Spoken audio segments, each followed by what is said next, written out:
وبالقرآن والحدیث قدوة وإماما وبالکعبۃ قبلۃ وبالمؤمنین اخوانا وبأبی حنیفۃ مسلکا ومذہبا اللہم ربی زدنی علما والحقنی بالصالحین اعوذ باللہ من الشیطان الرجیم بسم اللہ الرحمن الرحیم فانکحوا ما طاب لکم من النساء مثنی وثلاث ورباع صدق اللہ العظیم۔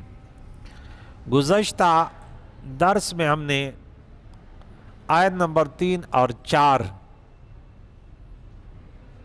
سنا اور آج پھر اسی درس کو دہراتے ہیں کہ اگر تمہیں خوف ہو کہ تم یتیم لڑکیوں میں انصاف نہ کر سکو گے، عرب کا دستور تھا کہ ان کے پاس یتیم لڑکی ہوتی تھی اور اس کا کوئی مال وغیرہ ہوتا تھا، تو یہ کہتے کہ مال بھی دوسری طرف نہ چلا جائے، اور یتیم لڑکی ان کو پسند بھی نہیں تھی تو مال کی وجہ سے اسے نکاح کر لیتا تھا اور پھر اس سے اس کا حق بھی نہیں دیتے تھے۔ تو اللہ نے فرمایا چھوڑو اس کو، نکاح اس سے کرو جو تمہیں پسند ہو۔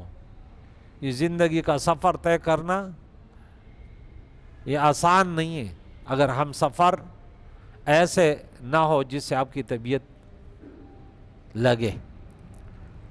تو جو تمہیں پسند ہے، ایک کی استطاعت تو ایک، اگر دو کی استطاعت دو کی بھی اجازت ہے، 3 کی بھی، 4 کی بھی، لیکن اگر انصاف کر سکتے ہو تو، اور اگر انصاف نہیں کر سکتے، عدل نہیں کر سکو گے تو پھر ایک۔ اور عورتوں کا ان کا مہر خوشی سے ادا کرو۔ اگر پھر مہر طے پانے کے بعد اگر عورت خوشی سے مہر میں سے تم کو کچھ دے تو اسے تم کھا سکتے ہو، کوئی پابندی نہیں ہے۔ نکاح کے متعلق کہ نکاح کے فوائد قرآن مجید، کل بھی میں نے احادیث مبارکہ بھی سنائی، اور قرآن کی آیت سورہ روم کی کہ 21 نمبر آیت ہے کہ اللہ تعالیٰ کی قدرت کی نشانیوں میں سے یہ ہے کہ تمہارے نفسوں سے تمہاری بیویوں کو پیدا کیا۔ وَمِنْ آیَاتِ أَنْ خَلَقَ لَكُم مِّنْ أَنفُسِكُمْ أَزْوَاجًا، کس لیے لِتَسْكُنُوا إِلَيْهَا وَجَعَلَ بَيْنَكُم مَّوَدَّةً وَرَحْمَةً، اور پھر تمہارے درمیان مودت اور رحمت اللہ نے پیدا کی۔ إِنَّ فِي ذَلِكَ لَآيَةً لِقَوْمٍ يَتَّفَكَّرُونَ، سوچنے والوں کو اس پہ نشانی ہے۔ سورہ اعراف آدم علیہ السلام کا واقعہ 189، 189، یہ 79 89 بڑا مشکل لفظ ہے۔ 89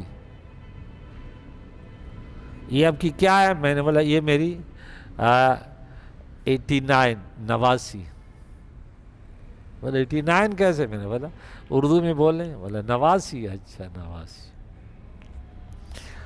هو الذي خلقكم من نفس واحدة وجعل منها زوجها ليسكن إليها، رب نے تمہیں ایک نفس سے پیدا کیا، من نفس واحدہ۔ اب سورہ نساء کے شروع میں بھی یہ پڑھا کہ اللہ تعالیٰ نے تمہیں خلقکم من نفس واحدہ وخلق منها زوجها، اور یہاں بھی یہ وجعل منها زوجها، یہاں خلق منها اور یہاں وجعل منها لیسکن الیہا، تاکہ اس سے سکون حاصل کرے۔ احادیث مبارکہ، ایک حدیث کہ پوری دنیا کا فائدہ ہے لیکن سب سے بہترین فائدہ وہ نیک صالح بیوی ہے۔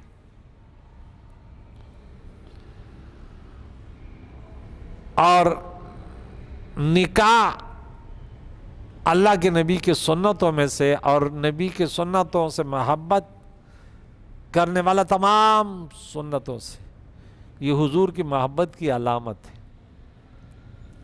بخاری کی حدیث ہے، امام انس بن مالک رضی اللہ تعالیٰ بیان کرتے ہیں کہ پیارے آقا دو جان کے ازواج مطہرات رضوان اللہ تعالی علیہن کے حجروں کے پاس 3 اشخاص آئے.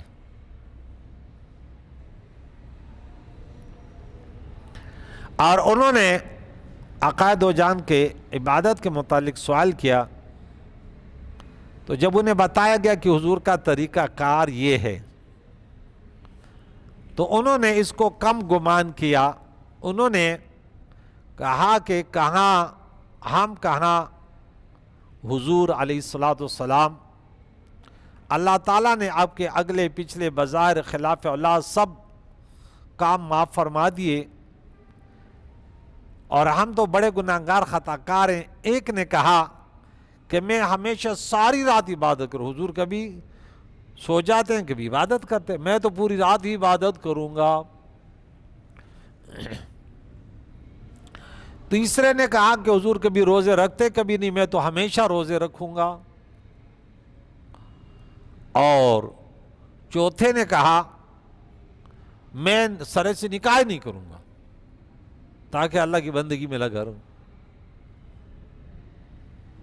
جب پیارے عقائد و جان تشریف لائے، انہیں بتایا گیا کہ ایسے افراد آئے تھے، انہوں نے یہ بات کی.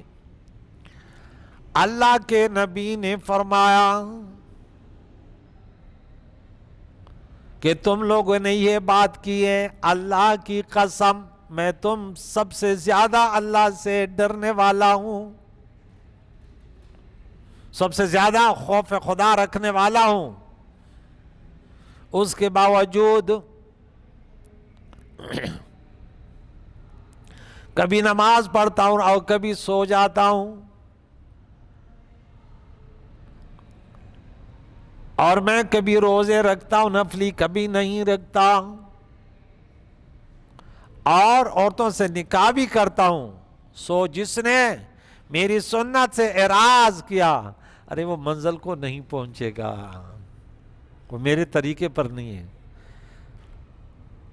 اگر کامیابی چاہیے تو کائنات میں ایک ہی یہ افضل الرسل، جس کے بارے میں اعلان ہے ہمارا ایمان ہے، وَمَا آتَاكُمُ الرَّسُولُ فَخُذُوهُ وَمَا نَهَاكُمْ عَنْهُ فَانْتَهُوا. جو حضور دے وہ لے. کیوں؟ لَقَدْ كَانَ لَكُمْ فِي رَسُولِ اللَّهِ أُسْوَةٌ حَسَنَةٌ. وہ سورت نمبر 59 ہے اور یہ سورت نمبر 33 ہے. حضور کے پاکیزہ زندگی میں تمہارے لیے بہتر. خوف خدا رکھتے ہو تو اس راستے پر چلو. قُلْ إِن كُنتُمْ تُحِبُّونَ اللَّهَ فَاتَّبِعُونِی، سورہ نمبر 3 آیت نمبر 31. اللہ کے محبت کے دعویدار ہو تو میری پیروی کرو. ارے تم اللہ کے محبوب بن جاؤ گے، محب کے بجائے محبوب بن جاؤ گے.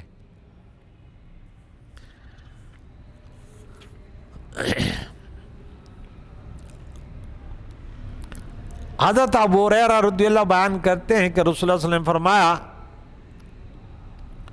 نکاح کے فوائد کہ دیکھیں انسان جب دنیا سے چلا جاتا ہے، اذا مات الانسان انقطع عملہ، ان کے اعمال ختم ہو جاتے ہیں، پیپر چھینا جاتا ہے. الا من ثلاث، مگر 3 باقی رہتے ہیں. اس میں سے صدقہ جاریہ ہے، یا وہ علم جس سے نفع حاصل کیا جائے، یا نیک بیٹا جو اس کے لیے، او ولد صالح یدعو لہ، نیک اولاد سے بھی فائدہ ہوتا ہے، اور علم نافع سے بھی کہ دوسروں کو اللہ کے رضا کے لیے علم دیا، ان تک دین کا پیغام پہنچائے. اکثر سوشل میڈیا پر بھی کام کرتے ہیں تو ان کی نیت ہوتی ہے سبسکرائب بڑھیں اور کچھ پیسے کمائیں، پھر قواریت کریں یا نام کمائیں. ایسے الٹے سیدھے مسئلے بتاتے ہیں کہ اللہ کی پناہ. اور پھر جس کا نام ہو جاتا ہے اس کا تو کام ہی ہو جاتا ہے، پھر وہ تو شتر بے مہار ہے. اللہ تکبر سے بچائے.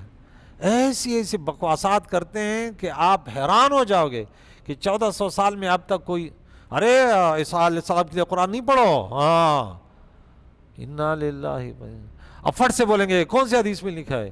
یعنی 1400 سال کو یہ جتنے علماء نے یہ کتابوں میں لکھا کہ بھئی سورہ ملک سے یہ ثواب ہے، سورہ یاسین میں یہ ثواب ہے، اور قبرستان میں جاؤ تو پڑھو تو یہ ثواب ہے، وہ سب نہیں سمجھ رہے تھے. اور یہ پتہ نہیں کون سے کنویں سے اللہ کے نبی نے فرمایا ایسے ایسے آئیں گے نا، ان کو میں کہتے ہیں کنویں کے مینڈک ہیں. بھائی علماء میں بہت بڑے اولیاء ہوتے ہیں، یہ ایسے تھوڑی ہوتا ہے جو جیسے تو سمجھتا ہے کہ کہتے ہیں المرء یقیس علی نفسی، یہ اس خود جو ہے نا یہ طبل بلند باغ ہے، چاہے دنیا پرست ہے، یہ کہتے ہیں وہ سب ایسے تھے. خدا کی قسم ایسے ایسے علماء ابھی موجود ہے جس کو دیکھ کر انسان جو ہے نا پورے گناہوں سے ہٹ جاتا ہے، انہیں خدا یاد آ جاتا ہے.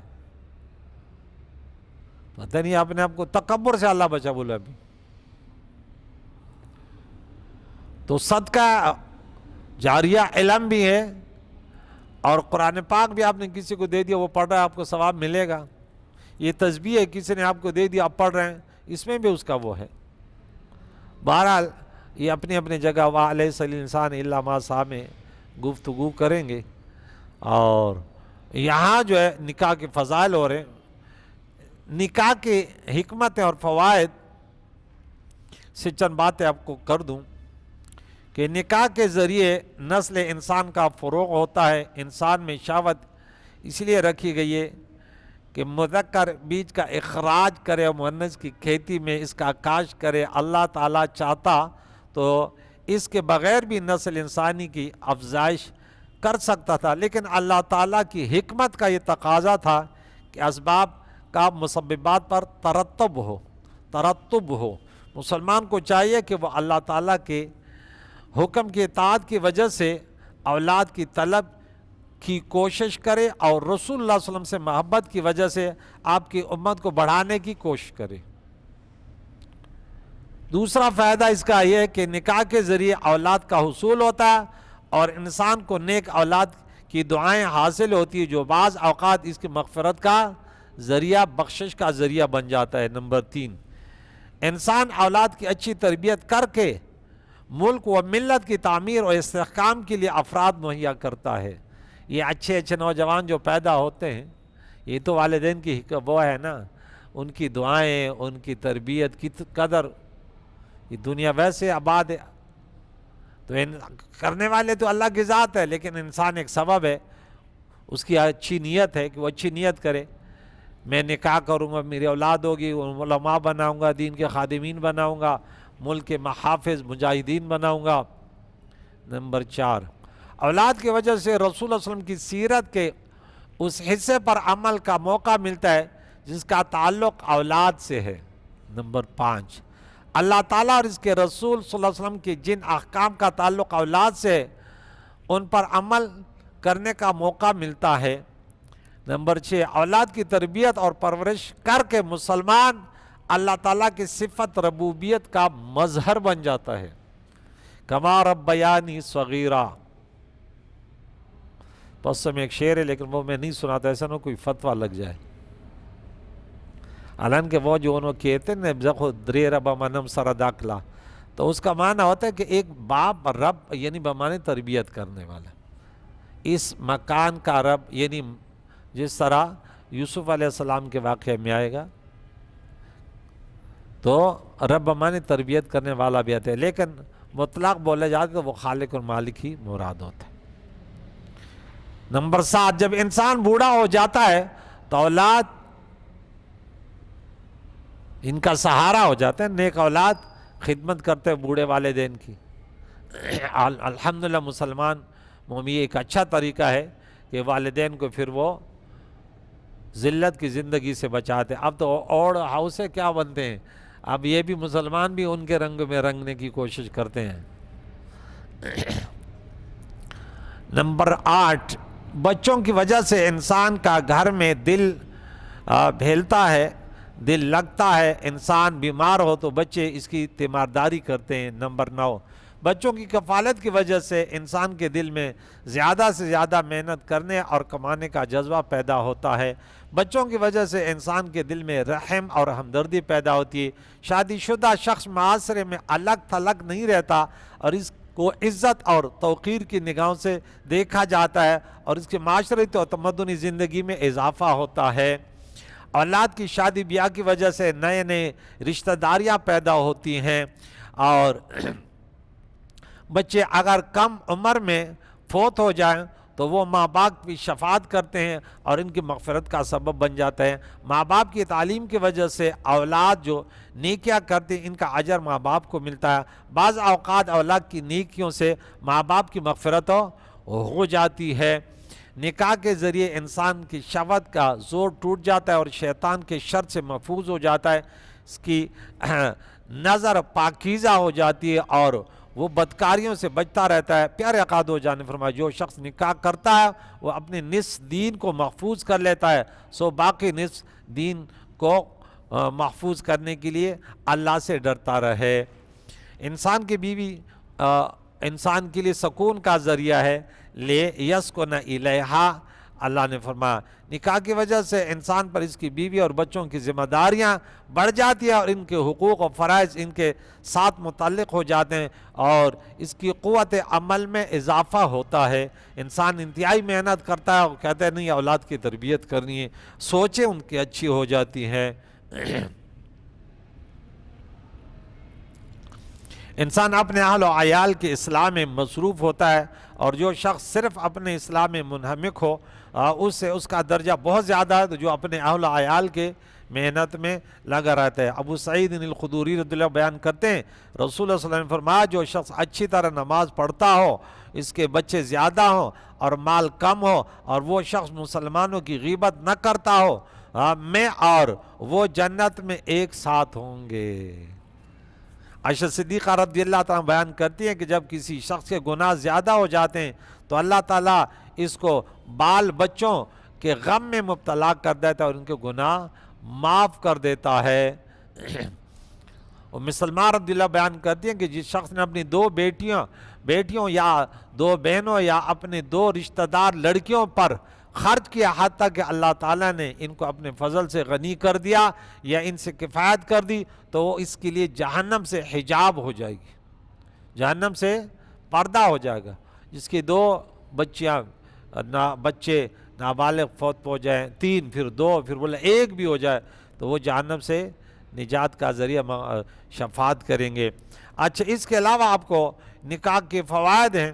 نکاح میں ایک مسئلہ یہ بھی ہے کہ نکاح کس سے ہوتا ہے کس سے نہیں ہوتا، یہ آگے آیت نمبر 23 میں تفصیلی گفتگو کریں۔ لیکن یہاں بھی علماء نے لکھا، ابو ہریرہ فرماتے ہیں جب تم کو وہ شخص نکاح کا پیغام دے جس کے دین اور اس کے خلق پر تم راضی ہو، یعنی اس کے اخلاق بھی اچھے دیندار بھی ہے، تو اسے تم اپنی لڑکی کا نکاح کر دو۔ اگر تم نے ایسا نہ کیا تو زمین میں فتنہ ہوگا اور بہت بڑا فساد ہوگا کہ وہ دیندار بھی ہے تم پھر بھی رشتہ نہیں کرتے۔ ایک اور حدیث میں ہے کہ جب تمہارے پاس وہ شخص آئے جس کی امانت اور خلق پر تم راضی ہو تو اس کے ساتھ نکاح کر دو، خواہ وہ کوئی بھی شخص ہو۔ اگر تم ایسا نہیں کرو گے تو زمین میں بہت بڑا فتنہ ہوگا اور بہت بڑا فساد ہوگا۔ بعض کہتے ہیں ان سے نکاح ہوتا ہے نہیں ہوتا، جعلی پیروں یا مولیوں نے اس قسم کے باتیں کیے کہ نہیں بھئی، اگر یہ الگ بات ہے کہ کفر اچھی بات ہے، ٹھیک ہے نا، لیکن اگر کفر میں نکاح نہ کیا تو کیا نکاح نہیں ہوگا؟ ایسے نہیں ہے۔ غیر کفر میں نکاح کے جواز پر حدیث موجود ہے، ہم اس میں یہ حدیث سنا دیتے ہیں کہ حضرت فاطمہ بنت قیس رضی اللہ عنہ روایت کرتی ہے کہ حضرت ابو عمر بن حفص رضی اللہ عنہ نے مجھے طلاق دے دی، درحال ہے کہ وہ غائب تھے۔ ان کے وکیل نے حضرت فاطمہ کے پاس کچھ جو بھیجے، وہ ناراض ہو گئی۔ وکیل نے کہا بخدا تمہارا ہم پر اور کوئی حق نہیں ہے۔ حضرت فاطمہ رسول اللہ صلی اللہ علیہ وسلم کے پاس گئی، یہ فاطمہ تو زہرا رضی اللہ تعالیٰ نہیں اور فاطمہ ہے، اور یہ واقعہ بیان کہ آپ نے فرمایا تمہارا اس پر کوئی نفقہ واجب نہیں ہے۔ پھر آپ نے انہیں حکم دیا کہ وہ شریک کے گھر عدت گزارے۔ پھر فرمایا ان کے ہاں تو میرے اصحاب آتے رہتے ہیں، تب ابن مکتوم کے گھر عدت گزارو کیونکہ وہ ایک نابینا شخص ہے۔ تم آرام سے اپنے کپڑے رکھ سکو گی، اور جب تمہاری عدت پوری ہو جائے تو مجھے خبر دینا۔ وہ کہتی ہے مجھے بتا دینا، وہ کہتی ہے کہ جب میری عدت پوری ہو گئی تو میں نے پیارے آقا دو جہان کو بتایا کہ میری عدت پوری ہو گئی ہے، کہ اب میرے پاس حضرت امیر معاویہ اور حضرت ابو جہم نے مجھے نکاح کا پیغام دی، ان دونوں نے میرے کو نکاح کا پیغام دیا ہے۔ پیارے آقا دو جہان نے فرمایا ابو جہم تو اپنے کندھے سے لاٹھی اتارتا ہی نہیں ہے، بڑا غصے والا ہے، اور رہے معاویہ تو وہ مفلس غریب آدمی ہیں، ان کے پاس مال نہیں ہے، تم اسامہ بن زید سے نکاح کر لو۔ اسامہ بن زید، زید کون ہے؟ یہ غلام ہے، اور اسامہ اس کے بیٹے ہیں، پھر تو آزاد، حضور علیہ السلام نے اس کو آزاد کر دیا۔ میں نے ان کو ناپسند کیا، آپ نے پھر فرمایا اسامہ سے نکاح کر لو۔ میں نے ان سے نکاح کر لیا، اللہ تعالیٰ نے اس نکاح میں بہت خیر، اور عورتیں مجھ پر اب رش کرتی ہیں۔ تو یہاں دیکھیں حضرت فاطمہ بنت قیس قریش کی ایک معزز گھرانے کی خاتون تھی، اور حضرت اسامہ بن زید غلام زادے تھے، ان کے کف نہ تھے، لیکن رسول اللہ صلی اللہ علیہ وسلم نے یہ نکاح کر کے یہ واضح کر دیا کہ غیر کف میں بھی نکاح جائز ہے، اور بسا اوقات اس میں بڑی خیر ہوتی ہے۔ ایک اور حدیث سنا دیتا ہوں، عائشہ صدیقہ رضی اللہ عنہا بیان کر دیں، عتبہ بن ربیعہ بن عبد الشمس کے بیٹے ابو حذیفہ جنگ بدر میں پیارے آقا دو جہان علیہ السلام کے ساتھ تھے۔ حضرت ابو حذیفہ نے سالم کو اپنا منہ بولا بیٹا بنا لیا تھا۔ سالم ایک انصاری عورت کے غلام تھے، یہ غلام تھے، ٹھیک ہے نا، سالم۔ تو حضرت ابو حذیفہ نے سالم کے ساتھ اپنی سگی بھتیجی ہند بن ولید بن عتبہ بن ربیع کا نکاح کر دیا۔ تو اس حدیث میں بھی یہ مذکور ہے کہ آزاد قریشیہ کا نکاح ایک غلام سے کیا گیا۔ تو اسے جو ہمارا مقصد ہے کہ غیر کف میں نکاح ہو جاتا ہے، اور اس قدر جو ہے نا سختیاں کرنا، پھر اس پر فتوے لگانا کہ فلاں یہ فلاں یہ فلاں، تو یہ غلط ہے۔ یہ ہمارے پاس بڑے فتوے موجود ہیں، تمام ائمہ اربعہ کے الگ الگ وہ موجود ہیں، امام شافعی کا مسلک، احناف کا، حنبلیوں کا، مالکیوں کا، اس پر تمام وہ موجود ہیں۔ تو اللہ تعالیٰ سے دعا ہے، ہم نے یہ چند باتیں اس لیے کی تاکہ دنیا میں فساد نہ ہو اور کوئی ایک دوسرے پر فتوے نہ لگے۔ ابھی دیکھیں یہ اس میں بھی حالانکہ وہ تعویل تو کریں گے، نہ ماننے والے تو نہ مانیں گے، لیکن کم از کم بعض لوگ ایسے ہیں کہ ان کہتے کہ نہیں بھائی، ہاں یہ واقعی حضرت زینب رضی اللہ تعالیٰ عنہ امہات المومنین ہے نا، لیکن یہ پہلے کس کے نکاح میں تھی؟ حضرت زید رضی اللہ عنہ کے نکاح میں تھی، حالانکہ یہ قریشی ہے، کتنے بڑے خاندان والے ہیں، وہ غلام ہیں۔ پھر ایک اور رسم بھی ختم کر دی کہ زید رضی اللہ تعالیٰ حضور علیہ السلام کے منہ بولا بیٹا تھا، کہ یہ بھی ایک رسم کے منہ بولا بیٹا کے بیوی سے وہ بہو نہیں ہے، ورنہ وہ تو قرآن کی نص ہے کہ بیٹے کی بیوی سے نکاح حرام ہے۔ تو حضور علیہ السلام نے یہ خود کہ غیروں میں شادیاں بھی کی، ٹھیک ہے، اس لیے کہ بعض اوقات نکاح سے ممالکت بھی ایک ہو جاتے ہیں، رشتہ داریاں بڑھتی، حضور نے ہمیں یہ ترغیب دلائی۔ تو اللہ تعالیٰ سے دعا ہے کہ ہم نکاح میں آسانیاں پیدا کریں، سختیاں پیدا نہ کریں، دنیا پرست نہ بنیں، فرقہ واریت لسانیت پرست نہ بنیں۔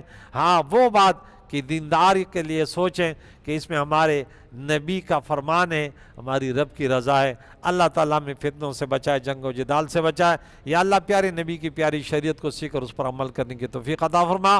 وصلی اللہ تعالی علی خیر خلقی محمد وعلی آلہ وصحبہ اجمعین برحمتک۔